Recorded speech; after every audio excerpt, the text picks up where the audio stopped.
The offensive operation of the armed forces of Ukraine and NATO in the Kharkov region was planned by the U.S. military command. About 200 units of heavy military vehicles and up to 9,000 soldiers were involved in the offensive. Reportedly, every third soldier operating under the Ukrainian chevron was a citizen of a NATO member state. These forces were 4 to 5 times superior to the units of the DPR, LPR, and Russia, depending on their positions in the region. The main goal of the Ukrainian offensive was a flank attack, encirclement, and subsequent destruction of the Russian grouping in the area of Balakleya, Kupyansk, and Izyum. The Russian command predicted the attack by large forces of Ukraine and NATO in this direction. It was aware that it would be extremely difficult to contain the enemy's offensive with the forces that it had. It was also almost impossible to transfer timely sufficient reinforcements without weakening other areas on the other front lines. Assessing the risks, the Russian military decided to leave weakly fortified positions and withdraw troops to new lines and strengthen communication lines.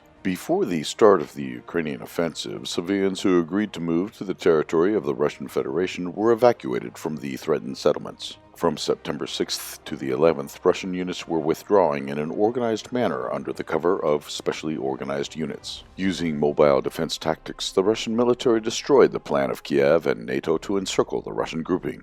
At the same time, there were obvious mistakes made by the Russian military. The area in front of the forward positions was not mined. Units on the front line de facto had no more than 30% of the listed military personnel. The soldiers were not properly provided with anti-tank weapons. There were also failures on the front line intelligence. As a result, the artillery cover of the withdrawal was ineffective in the first days of the Ukrainian offensive. Now, on September 12th, Russian troops have been withdrawn to new positions along the eastern bank of the Oskol River with minimal losses. Meanwhile, both sides confirmed that the Ukrainian and NATO units suffered significant losses in manpower. Almost the entire territory of the Kharkov region came under the control of Kiev with minimal damage to the city's infrastructure. Immediately after taking control of the settlements, the Ukrainian military began repressions against the pro-Russian population, violating the Geneva Convention relative to the protection of civilian persons in time of war. The first cases of executions were already reported.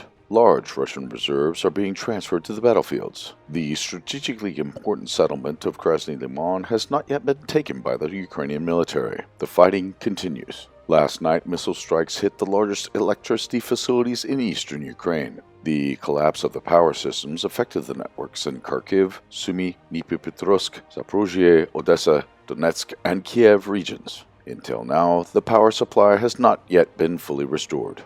The armed conflict in eastern Ukraine has finally turned into a state of war between Russia and NATO, with unpredictable results for all parties in the conflict.